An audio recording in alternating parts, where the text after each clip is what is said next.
Welcome to our final event for the 2020 season of YOCJ. This was a year where we asked our students to adapt to challenging and unexpected conditions, and you rose to the occasion with understanding and solidarity like you always do. Although we were unable to perform in our regular groups this spring, we have worked with our three concerto soloists, Drew Borick, Andrew Sue, and Luke Armstrong, to present a musical performance featuring some of our concert repertoire, but in a different way. We thank our soloists for their willingness to adjust to the new venue and thank our sound engineer, Robert Bullington, and clinicians, Michael and Paul Mergen and Ovidiu Marinescu, for their work tonight to make this a special occasion. Tonight, we will start with Drew and Mr. Michael Mergen, clinician. Drew will be performing the first movement of the Haydn Trumpet Concerto, accompanied by the application cadenza. It's an orchestral recording that is able to follow Drew as he performs. It's quite remarkable. So, Drew, you're on.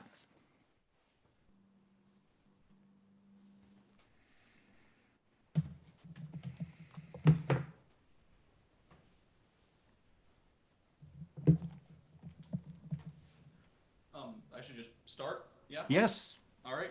please start.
Okay, wonderful. Thank you very much for playing. Can you hear me okay? Yes, I can. I wonder if you'd share with us your concept of like what are you thinking about as you're performing the Haydn Concerto, please. Um, And let me lead you a little bit. Like, what are some things you know about Haydn as you've been studying and preparing this, or what strikes you about the music as you've been working on it? um, so I know in this style the trills are kind of reversed. You Hmm. want to come down on the trills as opposed to starting on the note and then trilling up. Yeah. Um, What else? it's a pretty like fanfare-ish style, I guess. It's very supposed to focus on me. It's supposed to. Excellent. I'm glad you mentioned that. And as opposed to the fanfares that are in there, which I'm glad you mentioned, what else do you notice besides the fanfares in this piece? And I'm wondering specifically like the very first thing you play. It's basically a what? It's basically like an F major scale, right? Or part of an F major Oh, scale going all the way up to F, right? And you're playing on B flat trumpet. So Haydn Concerto in E flat was originally on E flat trumpet and everything, but you're playing on B flat trumpet. So I want to mention that also. That extraordinary job on your beautiful sound on your B flat trumpet. thank you. And I'm asking about the concept of this because what do you know about the history of this piece? And I'm mentioning the specific choice of your instrument because it relates to the scale you play at the beginning. Do you know what this was originally played on? It's an E flat trumpet, yeah.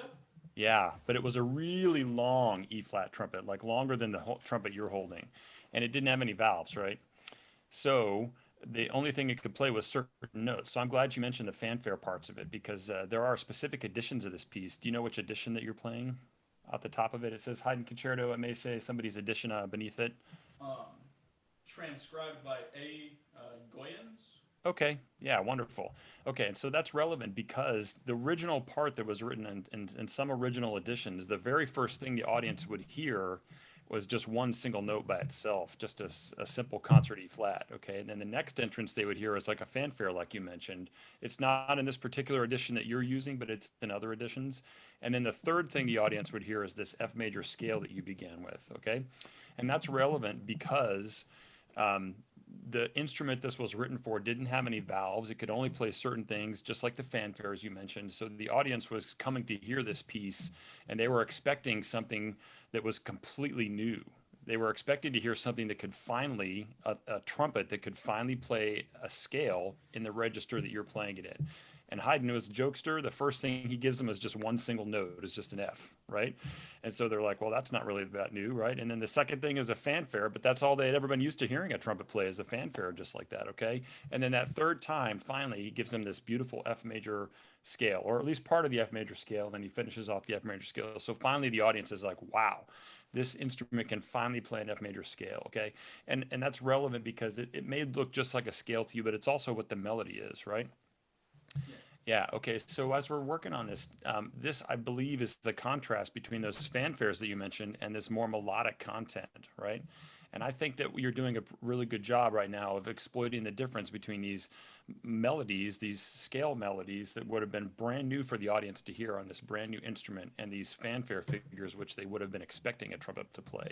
And that's a sign of how clever Haydn was when he was writing this piece, the construction of this piece to give the audience a little bit of something they were familiar with already, but then something new, you know.